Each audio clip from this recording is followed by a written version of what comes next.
Salmo 137, versículo de número 1. Às margens dos rios da Babilônia, nós nos assentávamos e chorávamos, lembrando-nos de Sião.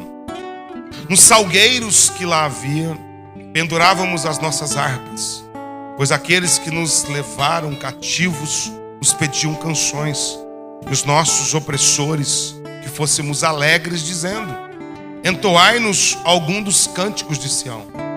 Como, porém, haveríamos de entoar o canto do Senhor em terra estranha?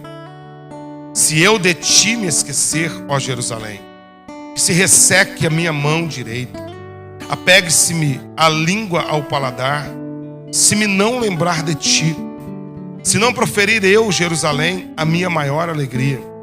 Contra os filhos de Edom, lembra-te, Senhor, do dia de Jerusalém, pois diziam: arrasaia, arrasaia, até os fundamentos, filha da Babilônia, que has de ser destruída. Feliz aquele que te der o pago do mal que nos fizeste. Feliz aquele que pegar teus filhos e esmagá-los contra a pedra. Versículo 1, por favor. Às margens dos rios da Babilônia, nós nos assentávamos e chorávamos, lembrando-nos de Sião. Pai, no nome de Jesus, nós agradecemos ao Senhor pela leitura da sua palavra. O que nós mais precisamos nessa manhã é da iluminação e da revelação da sua palavra pelo seu Espírito Santo. Deus, a sua palavra que nos move, a sua palavra que nos sustém, a sua palavra que nos cura, a sua palavra que é bálsamo para as nossas vidas, a sua palavra revigora a nossa alma, é lâmpada para os nossos pés, a sua palavra tem mais poder do que os ventos que cortam os cedros dos Líbanos.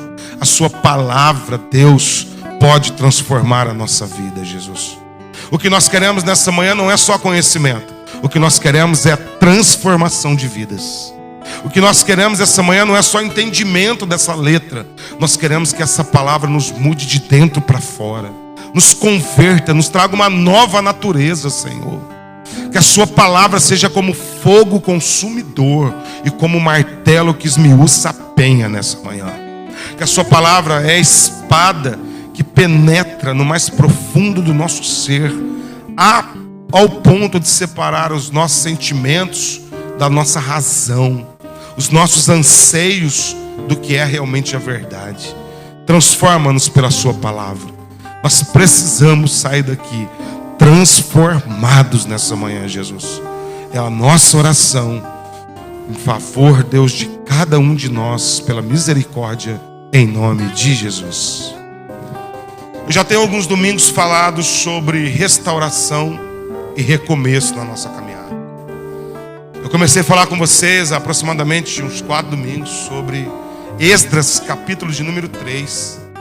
No momento onde nós aprendemos sobre o retorno do povo de Deus para recomeçar a sua história de vida. Todos nós estamos em algum momento da vida que precisamos de um recomeço. Seja na nossa casa, família, relacionamento com Deus. Seja um recomeço com sonhos que nós já paralisamos ou engavetamos há tempo na nossa história. Cada um de nós está no momento da vida parado em algum lugar, em algum momento que nós vamos precisar retomar a nossa trajetória. Só para você se conectar onde eu quero chegar, eu preciso fazer uma introdução novamente para te realinhar ao assunto. Mas a história é por conta de que o povo de Deus não entendeu o plano maior de Deus. E durante aproximadamente 1000 anos, numa advertência verbal de Deus, através de juízes, reis, profetas, a nação de Israel não se converte ao coração de Deus. Então Deus agora vai exercer um juízo sobre a nação. Deus por vezes tentou alertar Israel de muitas maneiras. Deus, quando constrói o seu povo, Deus, quando constrói uma nação e coloca o nome de Israel, que a partir de Jesus eu e você nos tornamos esse Israel de Deus. Ele construiu para que todas as nações da terra olhassem para nós e vissem como nós interagíamos e nos relacionávamos com o nosso Deus, e como as religiões do mundo, as nações do mundo eram politeístas, eles agora, olhando para o nosso relacionamento com o único Deus, eles quisessem também a conhecer o Deus vivo de Israel. Mas nós, pelas crises que nós passamos, muitas vezes nós viramos as costas para Deus, abandonamos o chamado original de Deus para nós, saímos da rota e pegamos muitos atalhos pelos momentos da vida e nos distanciamos do projeto final de Deus. E Deus, como um Deus que é Pai, cheio de amor, graça e misericórdia, vendo que aquela rota que nós pegamos vai nos levar a uma destruição, Ele permite situações acontecerem em nossas vidas para nos trazer de volta.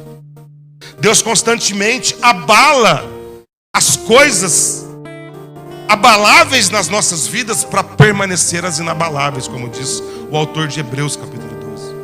Constantemente Deus nos coloca em situações, Deus nos coloca em becos, em desertos, nos coloca em cativeiros, para proteger a gente e sondar e humilhar as nossas vidas, para poder trazer à tona o que está dentro do nosso coração. O grande desafio nosso é entender esses momentos. E agora Deus permite então o povo ser levado cativeiro por 70 anos com uma promessa: eu vou levar vocês, eu vou estar com vocês, eu vou sustentar vocês, eu vou trazer vocês de volta e eu vou redirecionar a vida de vocês. Eu tenho pensamentos bons, de paz e de esperança para vocês, mas é necessário vocês passarem por isso, vocês enfrentarem isso, vocês lidarem com essa situação. Mas enquanto vocês estiverem atravessando isso, casem-se, deem-se em casamento, plantem vinhas, construam casas, me adore, ore pela paz, pela prosperidade da Babilônia, da cidade por onde vocês vão, porque vocês vão ser prósperos e vocês vão ter paz no meio daquela situação. Não é a situação que vai destruir vocês. A situação que vocês estão atravessando é para melhorar vocês, é para transformar o caráter de vocês, é para revelar as fraquezas dos vossos corações. Então buscar-me-eis e me achareis quando me buscares de todo o vosso coração, e eu vou mudar a sorte de vocês, diz o Senhor. E o povo vai. O reino sul não aprende com o reino norte. Em 722, a Assíria invade o reino norte, as 10 tribos, e leva todos cativos. E só em 606, anos depois, o reino sul é invadido. E por 3 levas, agora Nabucodonosor cerca primeiramente Jerusalém. E nesse cerco a comida acaba, o poder bélico acaba, e agora a fome se instaura naquela nação. Você sabe que os muros cercavam a cidade, e o exército babilônico dos caldeus estavam cercando toda aquela estratégia, aquela estrutura, era uma estratégia de guerra. E daqui a um pouco as pessoas começaram a morrer de fome, ao ponto das mães comerem o cadáver dos seus filhos. Tudo porque desobedeceram a Deus. E agora, quando eles estão enfraquecidos no processo, quando você vai estudar a história dos caldeus e dos babilônicos, eles eram assassinos cruéis. Eles matavam as crianças, pisoteavam os velhos, eles arrazoavam os jovens, arrastavam os jovens, aprisionavam, furavam os olhos, mudavam os nomes. Eles eram bárbaros, eles eram tristes. E Deus vai exercer juízo sobre o seu povo através da Babilônia, que já está exercendo sobre os assírios.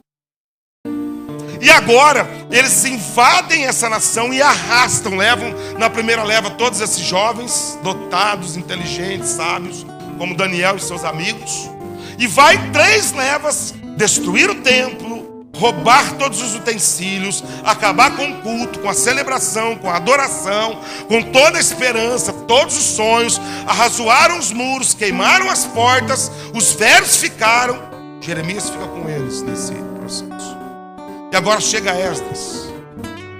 O contexto aqui é o seguinte: eles passam todo o processo de 70 anos de cativeiro. Como Deus havia prometido, Deus agora os tira com mão poderosa de novo, para trazê-los de volta para Sião, para Jerusalém, a sua terra natal. Na primeira leva, volta Zorobabel, restaura o sacerdócio e o culto. Eles vão lançar agora altares, eles vão lançar pedras fundamentais, que são alicerces, e começar a construir o templo. Volta Esdras da segunda leva, agora como um escriba, ele vai escrever novamente as leis, ele vai restaurar a palavra e as leis dentro dos muros de Jerusalém. E na terceira leva Neemias para reconstruir os muros, político, social, econômico, cultural. Neemias vai trazer esse governo e essa estrutura física toda. Quando Esdras, no capítulo 3, está escrevendo toda essa história, relatando toda essa história, que o livro da lei é achado, ele começa a ler o livro, todo mundo se entusiasma, todo mundo se anima. A partir de agora começa a reconstrução desse templo de novo, que é culto, que é presença, que é adoração, celebração. Porém, o versículo 13 em diante diz que os velhos começaram a chorar, os novos começaram a se alegrar, júbilo, sonhos, projetos, alegria no coração, e os velhos chorando, olhando para a mesma situação. Porque os velhos olhavam e diziam assim, jamais a gente vai viver tudo que já viveu há 70 anos atrás. Deus nunca vai mudar essa situação. Nós nunca vamos experimentar um avivamento de novo. Nós nunca vamos ser felizes como éramos lá atrás. Nós nunca vamos experimentar o que nós já experimentamos de Deus um dia. É impossível. Olha o templo de Salomão como era e foi destruído. Olha o tamanhozinho desse templo agora que está sendo edificado. E os jovens estavam cheios de ânimo, cheios de vigor, cheios de força, cheios de coragem, cheios de sonho, cheios de projetos, dizendo, não tem problema, que é um pequeno começo. Deus está nesse negócio e nós vamos viver tudo novo daqui em diante. E aí a minha pergunta na mensagem há 4 domingos atrás foi, que grupo você está? No grupo daqueles que pararam de crer, pararam de sonhar, não tem mais esperança, estão olhando só o que não deu certo, só o que não funcionou. Ou você está no grupo daqueles que estão sonhando com um recomeço, porque vem nesse momento Ageu num processo olhando para esse cenário e diz, ei, por que vocês estão chorando? A glória da última casa será maior do que a primeira. Ou seja, vocês viveram tempos bons, tempos extraordinários, grandes avivamentos. Deus moveu no meio de vocês, usou vocês tremendamente. Mas não fiquem chorando, parados no processo. O mesmo Deus de ontem, hoje, eternamente será. E vocês vão viver tudo, muito mais além daquilo que vocês estão pedindo ou pensando, segundo o poder de Deus que em nós opera. E aí eu vim para o Salmo 126 domingo passado, porque eu quero ver com você 2 grupos aqui. O Salmo 126 vai falar do grupo daqueles que ficaram sonhando. O Salmo 137, que nós vamos ver hoje, vai falar do grupo que perdeu a perspectiva de sonhos. Tudo isso está acontecendo ao mesmo tempo. Eles são contemporâneos em todo esse processo de retorno de cativeiro.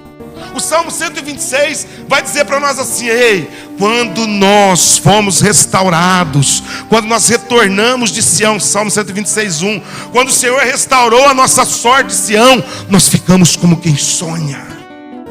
Eles estão dizendo, não importa as percas, não importa o cativeiro, não importa as batalhas, as circunstâncias, nós não fomos arrastados por isso, nós não perdemos o sonho do nosso coração.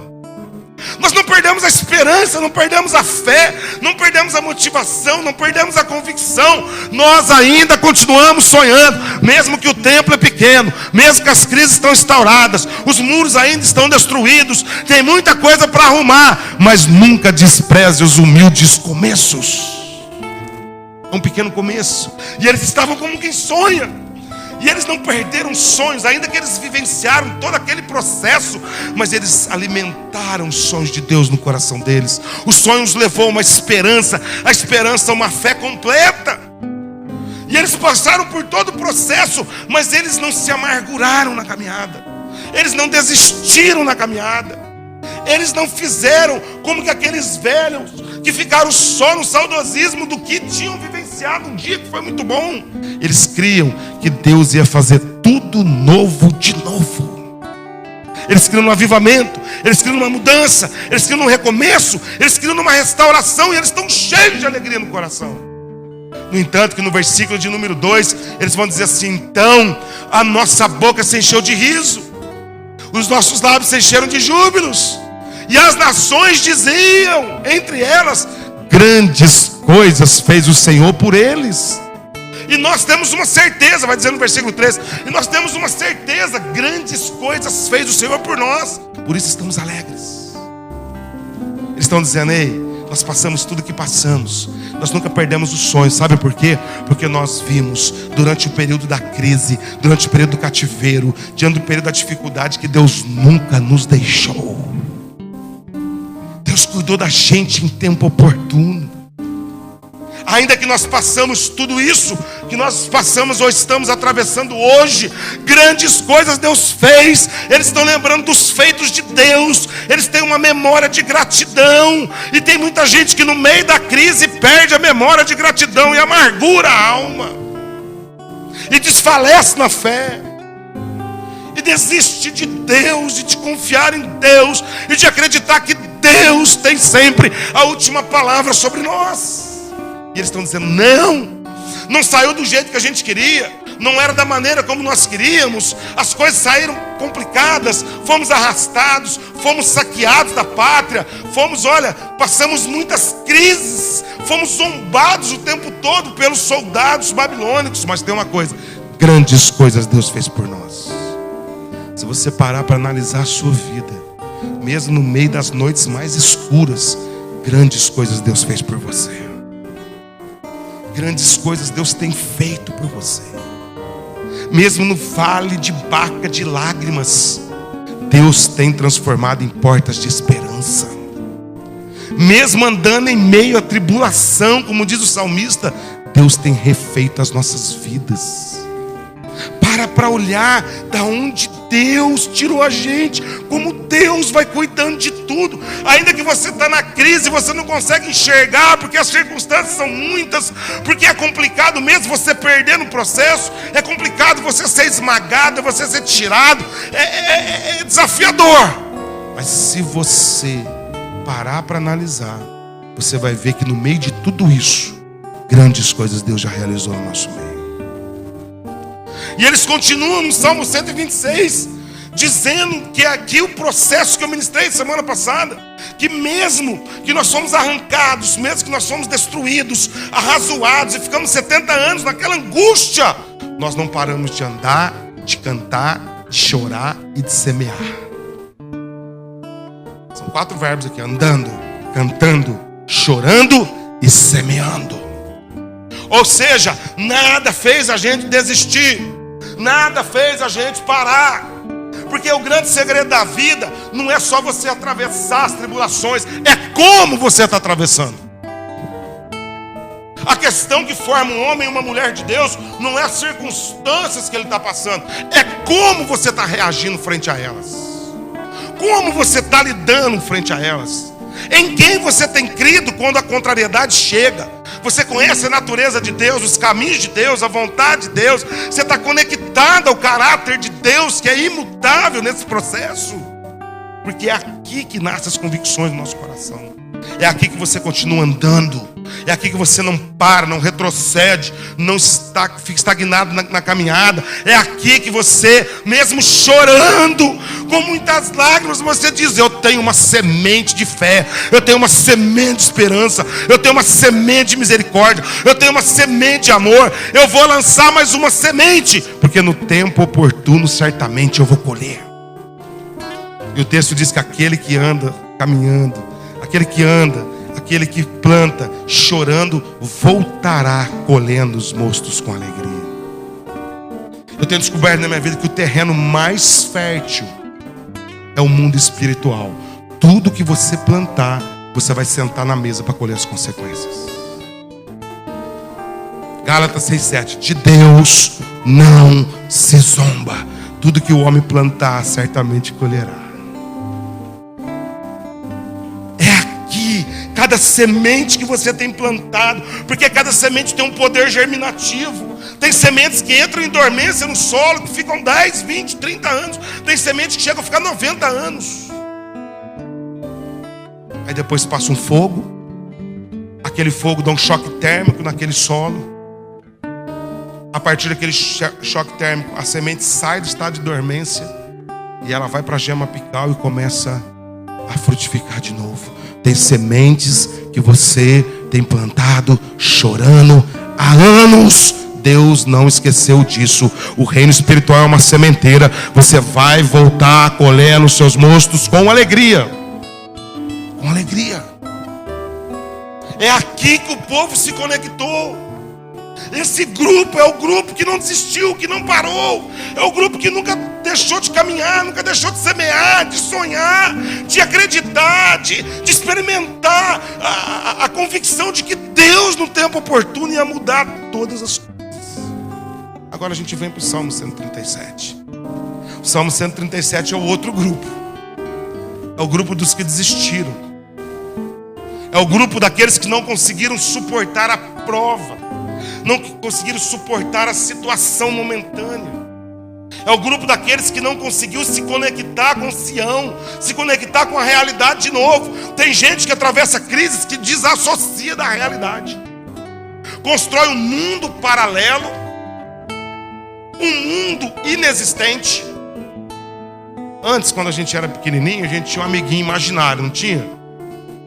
Sim ou não? Quem nunca teve um amiguinho imaginário, né? Agora, sabe qual que é o nosso amiguinho imaginário? Um personagem fictício que a gente constrói no Facebook, nas redes sociais, que é mentira, é um fake. E nós construímos uma vida imaginária, porque nós estamos desassociados com essa realidade.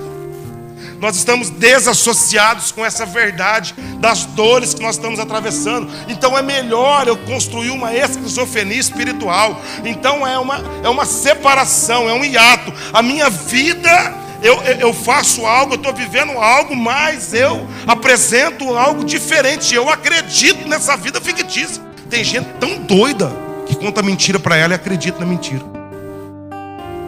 O povo está doido.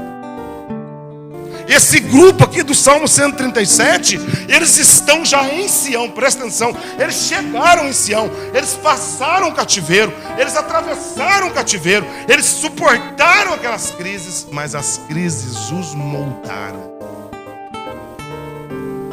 Eles só atravessaram as circunstâncias, mas aquilo não teve efetividade de mudança e transformação para melhor na vida deles. A Bíblia diz que eles estavam, no versículo 1, às margens dos rios da Babilônia. Nós nos assentávamos e chorávamos e lembrávamos de Sião. Olha o tempo desse verbo aqui, ó, passado. Sabe qual que é a ideia aqui do texto? Eles estão em Jerusalém, o templo está sendo reconstruído, o sacerdócio atuante, a presença de Deus manifesta, a promessa que a glória da última casa é maior do que a primeira, os muros sendo restaurados, as coisas caminhando de bem para melhor a partir de agora, mas eles estão com um retrovisor maior do que o para-brisa da vida. Ou seja, eles estão tentando avançar, mas o passado os aprisiona. As lembranças amargas, as dores das percas, as dores de serem arrastados, as lembranças afetivas, todas as coisas que eles passaram aqui, ó, era latente na frente deles. Eles não conseguiam avançar para um futuro, eles não conseguiam projetar um futuro, eles não conseguiam sonhar com o futuro de novo, porque a história de passado os mantiveram reféns. Alguém disse que antigas bênçãos não servem mais para o dia de hoje, como as antigas mágoas não podem estragar e influenciar suas escolhas e decisões. Tem muita gente aqui e que vai nos ouvir, que toma decisões baseadas em mágoas, ressentimentos, e estão sendo dirigidos e direcionados por todo tipo de memórias doloridas que sofreu no passado. Isso muda, gente. Isso faz com que o nosso coração fique duro. Isso faz com que as nossas respostas sejam duras. Isso faz com que a gente não tenha misericórdia de ninguém, compaixão de ninguém. Isso faz com que a gente não tolere o nosso semelhante. Isso faz com que a gente não suporte o erro dos outros. Isso nos torna perfeccionistas demais. Isso faz com que a gente fique enclausulado em fortalezas espirituais. Agostinho de Hipona diz que nós temos o presente do passado, o presente do presente e o presente do futuro. Aonde você está vivendo? Tem gente que o passado está no presente. Tudo que ela faz remete ao passado. Tudo que ela faz remete às antigas bênçãos, às antigas glórias, a tudo que ela experimentou, a tudo que fizeram com ela, a tudo que aconteceu. Eu não estou dizendo que não aconteceu, não houve dores, não houve perdas, tudo isso aconteceu, mas não pode fazer você tomar decisões a partir de agora naquilo que você passou. O presente do presente é você viver agora, esse momento, interagir com cada situação, é diminuir o teu retrovisor da existência humana e aumentar esse para-brisa aí, e você olhar para frente. E o povo está nessa crise, sabe por quê? Porque nós não podemos viver de saudosismo, não moramos no passado, não moramos naquilo que nos aconteceu, não podemos nos alimentar daquilo que fizeram, que aconteceu no processo. A Bíblia diz em Eclesiastes: o que é, já foi. Você pode ficar chorando leite derramado a vida toda, não vai mudar. Você pode permitir que a crise tome conta do seu coração, não vai mudar. Ah, mas eu já fui tão usado por Deus. Mas eu tenho um testemunho. De quanto que é esse testemunho? 20 anos atrás. Ou não tem nenhum novo mais? O papel está até amarelo do meu testemunho aqui. E tem gente vivendo só disso. A vida, ei, Deus, andar com Ele é andar em novidade de vida. Ele tem um milagre novo para fazer todo dia na sua história. Ele tem um recomeço para fazer toda hora na sua caminhada. É novidade de vida. Eu não posso só me apegar porque um dia eu fui, um dia eu fiz, um dia eu experimentei, um dia aconteceu, um dia, mas por que não é mais? Ah, porque eu me decepcionei. Ah, porque eu me frustrei. Ah, porque eu me machuquei, porque as minhas memórias estão doloridas. É verdade, você se frustrou, foi injustiçado, foi arrastado, muita coisa aconteceu, mas Deus tem uma glória da última casa maior do que a primeira. E se você ficar aí só lamentando, você nunca vai experimentar o novo que Deus tem para você, e você vai apodrecer emocionalmente, espiritualmente na caminhada. É esse o texto. É muitas vezes nós deixarmos de viver, experimentar o hoje por causa do ontem. Voltar a viver e experimentar o hoje, porque nós estamos infelizes e amargos com tudo que nós não entendemos. Estamos arrastando pendências ano após ano do ontem. Tem gente que já cravou fundamento no ontem. Você vai sentar para falar com ela, tudo é sobre o ontem. As memórias é tudo que aconteceu, tudo que me fizeram, tudo que isso, estão amargas, traumatizadas, feridas que nunca foram curadas, lembranças que vêm à tona o tempo todo, que ainda machucam, porque o machucado está sangrando, nunca parou para tratar, nunca parou para resolver. E se você não parar para resolver devidamente todas essas marcas, essas crises, você vai se amedrontar, paralisar e vai construir uma personalidade completamente influenciada. É aqui que nasce a superioridade, a inferioridade. É aqui que nascem transtornos emocionais. É aqui que você se torna um legalista da religião. É aqui que você se torna um ativista da religião. É aqui. É aqui que você perde toda a conotação do relacionamento íntimo e pessoal com Deus, de viver pela graça, e começa a viver agora querendo justiça, a sua justiça em relação a quem te prejudicou. É aqui que nós estamos errados. O povo estava à margem dos rios. E eu aprendo aqui nessa lição que, primeiro, cantar em Sião quando tudo está indo muito bem é muito bom. Eu quero ver você fazer parte do coral da Babilônia e tu continuar cantando e adorando a Deus. Cantar quando as coisas estão bem resolvidas, adorar, celebrar, servir, amar, cuidar. Quando tudo está indo de vento em polpa, ah, meu querido, qualquer crentinho menino consegue. Agora, cantar quando o cerco chegou, cantar quando a dor, a tristeza bateu na porta da sua vida, cantar quando você foi arrastado para lugares onde você nunca queria estar, aí é para quem cresceu e amadureceu.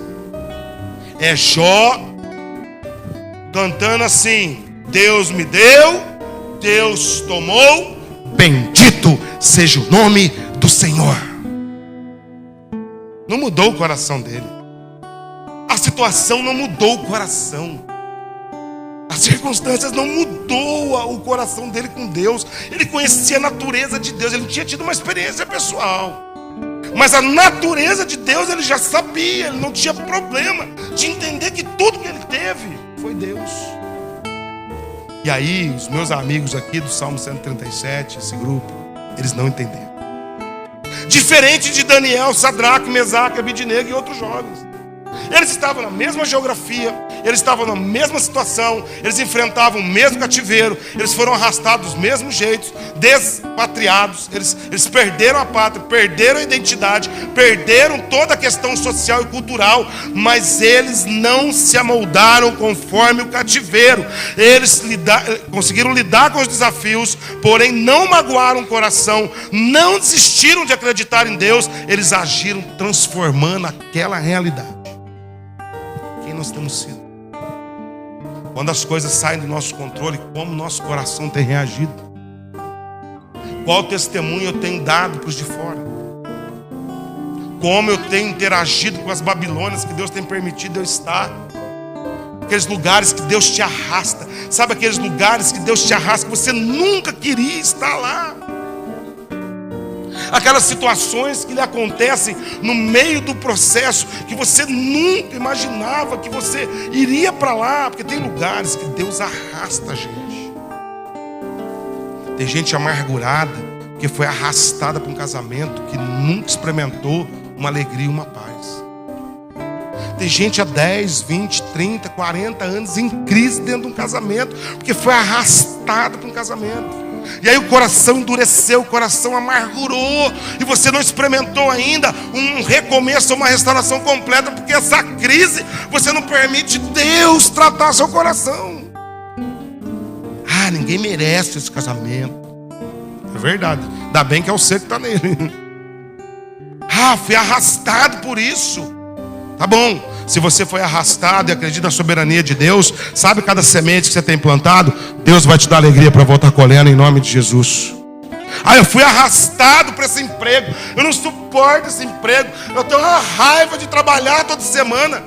Tu é o mais infeliz dos miseráveis. Você está indo só trabalhar por conta de dinheiro, eu vou te falar uma coisa para você. Você é miserável. Se você não entender que é Deus que te colocou lá, para que você possa ser um Daniel, para que você possa influenciar aquele local, se você não entender que aquele é teu campo missionário, e em contrapartida Deus vai te dar o sustento das mãos dele, por lá você vai ficar em crise a vida toda e não vai sair de lá. Ah, aquele chefe, ah, aquela equipe, ah, aquele povo, gente, olha que crise. E tem gente que está em crise com a igreja, com o pastor. Essa igreja, esse pastor, fui arrastado para cá. É isso aí, você orou menos do que eu. Ai, não aguento. Você já viu que tem gente que tem crise, que não consegue parar em nenhum lugar, que não consegue fixar, que não consegue fundamentar, porque na verdade ela está sempre em crise, ela não entende o tempo, ela não entende o modo da ação de Deus, que tanto querer quanto efetuar é de Deus. Essas crises vão assolando a nossa alma. Essas crises vão destruindo as nossas convicções. E aí eu aprendo que eles deixaram de cantar, primeiramente porque eles foram arrastados, tirados do seu lugar.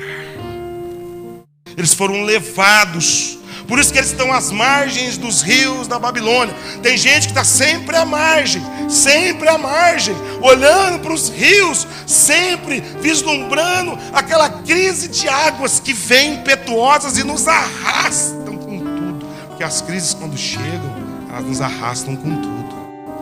Eles não queriam estar onde Deus os levou naquele momento. De repente você não queria estar na situação que você está atravessando, mas Deus sabe de todas as coisas, e é Ele que nos coloca em alguns becos assim. São aquelas situações que eu vou precisar abrir o coração. No entanto, que às margens do rio da Babilônia, eles tiveram as seguintes reações e crises. Primeira, a crise de nos assentar. Nós nos assentávamos. A ideia da palavra assentávamos aqui é: fizemos habitação, permanecemos, desistimos, resistimos, estabelecemos. A ideia é a seguinte: a crise chegou e eu agora casei-me com a crise. E eu agora abracei e construí uma habitação nesse lugar. Era uma crise coletiva. Todos assentávamos às margens do rio da Babilônia. E sabe o que acontecia? Os soldados diziam assim: onde está o Deus de vocês? Se Deus existe, por que você está passando isso? Se Deus existe, por que Ele permitiu acontecer isso? Onde está o teu Deus? Aonde está o Deus de vocês? Salmo 115 começa assim: aonde está o Deus de vocês? Por que o Deus de vocês não interviu?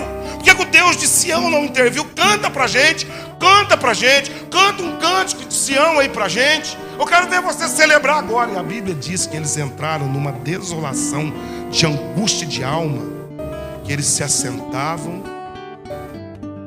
naquele momento e fizeram residência. A crise que você passa hoje, ela tem começo, meio e ela tem fim, porque o choro dura uma noite e a alegria vem amanhecer em nome de Jesus. Presta atenção. Quando você se assenta na crise e desiste de lutar, você permite que esse choro se estende. A partir daí, essa tristeza profunda vai construir uma depressão na sua história, uma desesperança, uma descrença generalizada. E a descrença generalizada vai te levar a uma apostasia da fé no Deus que pode reverter qualquer quadro. Ei, se você se assentou achando que não tem mais jeito, eu vim aqui nessa manhã dizendo para você que você pode se levantar, sacode essa poeira, porque tem jeito, existe um Deus que está vivo e a glória da tua última casa será maior do que a sua primeira. Jó do capítulo 1 ao capítulo 38 ficou com um caco de telha se coçando, aquela crise com ferida da ponta da cabeça ao ponto do pé. No capítulo 38, a Bíblia diz que estava sentado sobre as cinzas. Deus não havia respondido para ele. Ele por 16 vezes questionou a Deus. Por mais de 72 vezes ele questionou Deus. E aí chega no capítulo 38, no versículo 1, capítulo 39, versículo 1, a Bíblia vai dizer assim, ó: e Deus respondeu a Jó de uma tempestade. Antes, Jó precisou se levantar das cinzas. Deus falou: Jó, levante-se das cinzas. Para com essa coçação de crise aí, meu brother. Eu vou responder para você. Deus não parou a tempestade, falou com ele do meio de um redemoinho. Sabe qual que é o nosso problema? A gente fica numa coçação de crise, de melancolia, a vida toda num vitimismo. Ai, a crise, ai, o meu passado, a minha amargura, as minhas memórias. É verdade, tudo isso te aconteceu, mas Deus é muito maior do que todas essas coisas. Chegou a hora de você parar com essa coçação de ferida e vamos avançar em nome de Jesus. Senão tu vai ficar sentado aí a vida toda. Você já percebeu que tem gente assentado em situações que lhe aconteceu há anos, a vida toda? Você chega para lidar com a pessoa, a fala é a mesma, a conversa é a mesma, o tipo de crise é o mesmo. Tem gente que não tem ferida, ela é a própria ferida de duas pernas. Você olha e fala: lá vem aquela feridona ambulante. O trem tá vazando para todo lado, crise para todo lado, todo mundo vendo. E aí ela está lá sentada naquele cinza. É verdade, aconteceu a cinza. Eu não quero aqui negligenciar sua dor, sua crise, o que lhe fizeram, a sua injustiça. Eu quero dizer para você que você vai morrer emocionalmente, espiritualmente, se você ficar sentado só nesse lugar e não acreditar que Deus é suficiente para curar você, restaurar você e trazer um recomeço para você nessa manhã, em nome de Jesus. Sabe o que essa crise levou a eles? A uma apatia generalizada. A apatia levou a uma indolência, incapacidade de reação. E sabe de quem que a mãe é a apatia? Da morte da fé, da morte da esperança, da morte da convicção, da morte dos sonhos, da aceitação da forma passiva da derrota. É quando você fala: não tem jeito, nasci para sofrer, vida miserável. A vida é assim mesmo. Não vou ter mundial nunca com o meu time. Acabou. É quando você se conforma com o caos, desiste de lutar, desiste de decidir, aceitar que houve uma perca mesmo. Eu aceito, eu perdi, eu fui arrastado, o negócio complicou mesmo, foi trágico mesmo, foi irremediável mesmo. Mas ainda tem jeito, ainda tem um Deus, ainda tem um recomeço, ainda tem uma nova história para mim. Aí eu reajo. Então aqueles que estão assentados no caminho da desistência, no caminho da desilusão, aqueles que estão enxergando, eles estavam junto aos rios da Babilônia olhando para o ermo. Sabe quando a pessoa perdeu toda a perspectiva e os olhares dela estão vazios, ela não consegue mais projetar nada. As lágrimas tomaram conta de um sofrimento crônico. Segunda característica aqui: primeiro assentávamos, depois nós chorávamos. Não bastou se assentar e coçar a costela. Agora nós vamos lá muriar esse negócio. Essa palavra chorávamos aqui é lamentação. Nós abraçávamos e chorávamos. Nós abraçamos a crise, abraçamos a tragédia. E a definição é chorar amargamente. Nós choramos amargamente. Nós estamos amargurados com o que nos aconteceu. Nós não acreditamos que Deus fez isso com a gente. Você sabia que tem gente decepcionada com Deus? Orou a Deus, eu quero casar, quero casar, quero casar. Está numa crise, Deus vai, manda um vento, tira a pessoa da sua vida. Você está decepcionado com Deus até agora. Foi o maior livramento da tua história, acorda. Ai Deus, eu quero. Deus não deixou, porque Ele já conhece os planos e os pensamentos que tem sobre você. Ele sabe o que vai acontecer, Ele é onisciente. E a gente está endurecido, chorando, amargurado, com as lembranças remotas, sem nenhuma esperança. Eles estavam lá chorando. Ei, tem momentos que você vai ter que chorar, gritar, mas você vai ter que cessar o choro, prantear o luto, levantar e recomeçar a sua história em nome de Jesus. O choro tem que ter tempo para começar e tem que ter tempo para acabar. O luto, quando é estudado na Bíblia, tem tempo para começar e tempo para acabar. Você não pode arrastar o luto para a vida toda, porque não vai matar um monte de coisa dentro de você. Assim como as tragédias sofridas. A outra crise que eles atravessavam, sabe qual é? Olha só, lembrando-nos de Sião. Estavam dizendo assim na vida, ó: Deus está aqui, a gente pode experimentar um novo começo. A glória da última casa é maior do que a primeira. Deus é suficiente. Ah, mas como foi bom em Sião. Olha só, a âncora, ó. Ah, como aconteceu aquilo. Ah, nós temos tanta saudade. Ah, se a gente voltasse àquele tempo. A pessoa nunca muda de endereço. Ela sempre está conectada ao endereço do passado, ao endereço da crise, ao endereço dos acontecimentos passados, das histórias passadas, daquilo que não funcionou. No entanto, que essa palavra lembrava-nos é fazer um memorial, ser trazido à mente o tempo todo. É gente que está tudo pela frente aí para conquistar, mas está olhando o que perdeu. Não olhe o que você perdeu, olhe o que você tem para conquistar daqui em diante, em nome de Jesus. Até porque quando você administra a perda diante de Deus, aquilo vai resultar em graça, força para você conquistar muito mais em nome de Jesus. Fica olhando o que você perdeu, não.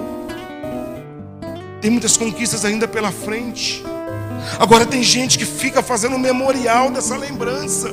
Fomos arrastados. Os velhos morreram pisoteados, as crianças morreram pisoteadas. Olha que tragédia, olha que caos. E as pessoas ficam só nessas lembranças. Presta atenção, era real, era fato que aconteceu. Mas a espiritualidade que Daniel desenvolveu não era geográfica e dos acontecimentos. Era uma espiritualidade que influenciava a vida dele e todo mundo que chegava perto dele. Ele podia ter desistido na Babilônia, mas não, ele foi, ele orou. o decreto foi dado que ele ia ser lançado numa cova. Ele foi lançado numa cova. No outro dia, você sabe, é removida a pedra. O rei diz assim: ei, por conta da fé de Daniel, da vida de Daniel, da convicção de Daniel, do Deus de Daniel, a partir de hoje, o Deus de Daniel é o nosso Deus.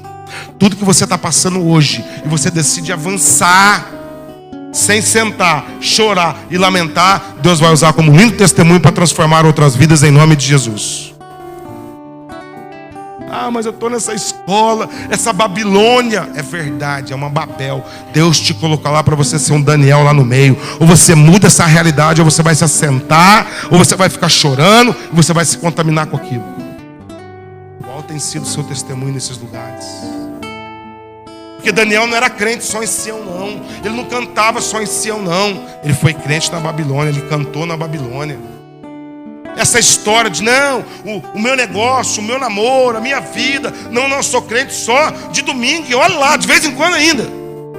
Não, em todo lugar que eu estou, eu vou pegar minha harpa do salgueiro e eu vou ser um adorador como estilo de vida. Porque deixar de cantar é negar fé, é abrir mão do seu testemunho. Então a primeira crise deles era lidar com essa situação de passado. Sabe qual era a segunda crise? Eu vou concluir. Era a falta de perdão no coração deles. Era a mágoa, a vingança, o ressentimento. Olha comigo o versículo de número 5. Se eu de ti me esquecer, ó Jerusalém, que se resseque a minha mão direita, apegue-se-me a língua ao paladar, se me não lembrar de ti, se não preferir em Jerusalém a minha maior alegria. Versículo 7. Contra os filhos de Edom, lembra-te, Senhor, do dia de Jerusalém? Olha onde eles estão, ó, olhando para trás. Pois diziam: arrasai, arrasai-a até os fundamentos. Versículo 8. Filha da Babilônia, que hás de ser destruída, feliz aquele que te der o pago do mal que nos fizeste. Feliz aquele que pegar teus filhos e esmagá-los contra a pedra. Olha o que está no coração deles aqui, ó. Sabe o que eles estão dizendo para Deus? Deus, nós não nos esquecemos do que fizeram com a gente. O tempo passou, mas eu guardo no meu coração tudo que fizeram comigo. E eu vou estar vivo para ver eles pagarem. Do mesmo jeito que eles nos arrastaram, do mesmo jeito que eles nos sacrificaram, do mesmo jeito que eles nos arrazoaram, eles vão ser destruídos também. Os filhos deles vão pagar e vão ser esmagados com a pedra. Deus está entregando tudo novo para eles. Sabe o que eles querem? Vingança das injustiças sofridas. Presta atenção nisso. Tem gente que nunca consegue avançar porque está com o coração cheio de mágoa e de vingança. Ao invés de se vingar, decide abraçar.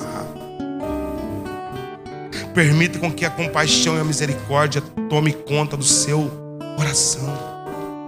Não existe condições de você blindar o teu coração de mágoa. Não existe condições de você blindar as tuas emoções de ser injustiçado. Mas você é capitão da tua alma. Quem tem que ditar essas regras e decidir se a mágoa e a vingança vai te controlar é você. Até porque uma vez que você é magoado, injustiçado, se você permitir isso controlar a tua vida, as tuas decisões todas serão baseadas a partir daí. Você vai mudar. Você vai se tornar uma pessoa ressentida, amargurada, dura de coração, intransigente, que vai usar a mesma medida da que mediram você para poder conviver com as outras pessoas. Irmãos, a gente tem que ser mais leve com a gente. A gente tem que ser mais leve com o próximo. A gente tem que parar de achar que é o dono da razão, que é o sabe-tudo da estrelinha de Jesus, que só o que eu faço está certo, só o que eu penso está certo. Isso tem um nome na Bíblia: arrogância. Isso precede a nossa queda. E muitos de nós entramos na arrogância porque o nosso ego está ferido, as nossas emoções estão doloridas, e nós queremos, no fundo, é que a pessoa sofra o que nós sofremos. ela pague com a mesma moeda do que nós fizemos. Cuidado com a decisão de você estar morando num passado. E o tempo todo a tua dor, a tua ferida de injustiçado controle as saídas da sua vida. Isso tem adoecido muita gente. Isso tem levado as pessoas à loucura, sabia? A destruição de casamentos, de famílias inteiras, de chamados em igrejas. Sabe por quê? Enquanto você ficar sentado planejando a destruição de quem te destruiu, você vai ficar estagnado. Porque tem gente que senta e fala: quero pagar para ver. Sou ruim, o cabelo ajuda. Faz chapinha só para enganar. Vou pagar, quero ver. Eu até perdoo, mas eu vou ver. Eu ainda vou ver. E aí começa a fazer aquelas orações malignas, endemoniadas. Deus, exerce a sua justiça. Pesa a mão, Jesus. Brada, Jeová. Como se nós tivéssemos direito de pedir para Deus destruir alguém. Como se eu tivesse o direito de pedir para Deus acabar com a vida de alguém que até acabou com a minha vida. Aonde está o nosso direito? Quarta-feira, se você não ouviu a mensagem, ouça, ou venha quarta que vem. Eu falei sobre quando as nossas orações chegam diante do tribunal de Cristo. Como Deus ouve a nossa oração e responde? Eu estou orando por um pleito. Deus, fulano fez isso comigo, pesa a mão, destrói. Deus está falando: certeza que você quer isso? Porque tudo que você quiser que vos faça, passai você aos homens também. Então tu quer peso para ele, você quer mão para ele, você quer regaço para ele, você quer justiça para ele, então eu também vou te medir com a mesma medida: sacudida, recalcada e transbordante. Então vamos colocar nessa balança? Então tem coisa que você sofre hoje, não é diabo, nem ninguém, nem que te fizeram, não. É você que endureceu e está olhando para o outro sem compaixão e graça e misericórdia, e está pagando um preço caro, que você está sendo medido numa medida muito mais intensa. Cuidado com isso. Cuidado com esses plantios de oração. Porque tem gente que está sentado na crise, assentado nas memórias amargas e nas dores, tramando a situação de como vai ser destruído fulano. Eu quero ver para me vingar e sentir que no fundinho, sentir que a minha vingança tem sabor de mel. Eu ganhei. Deus me ama mais. Eu sou melhor. Essa teologia está errada. Se você faz provisão do seu futuro baseado em destruir alguém, baseado em ver alguém pagar mal por mal, meu irmão, você precisa converter de verdade. Nem crente você é ainda. Precisa nascer de novo, a nova natureza de Deus no seu coração. C.S. Lewis diz que falar de perdão é a coisa mais fácil do mundo. O duro é quando você tem que perdoar. E a gente tem um bom discurso de perdão. A gente ama falar de perdão, mas quando é a nossa vez, nós somos duros com os outros. Nós temos dificuldade. Sabe por quê? Perdão não é você oferecer justiça a uma pessoa te pagar. Perdão é você oferecer misericórdia para ela não te pagar e você assumir o prejuízo, assumir os danos, aquilo que te definhou no processo. É assumir a perda no caminho. É a maior asepsia para a sua alma. Tem gente doente aqui nessa manhã. Tem gente doente que está nos ouvindo e vai nos ouvir. Porque a mágoa, porque a vingança, porque a raiva, porque o sentimento de destruição está arrasando você. Eu concluo dizendo para você em qual grupo você está. No grupo daquele que está atravessando tudo que está atravessando, mas continua com as harpas adorando a Deus. Você já pendurou as harpas no salgueiro faz tempo. E o teu retrovisor é maior do que o teu para-brisa. Eu não vim aqui nessa manhã dizer para você que tudo que você passou não doeu, não. Até porque eu só estou aqui porque eu tive que lidar com frustrações, decepções, traições, injustiças. doeu demais. Teve percas que eu tive na minha história que arrancou pedaços da minha alma, e Deus sabe o que eu estou falando. E dói até hoje.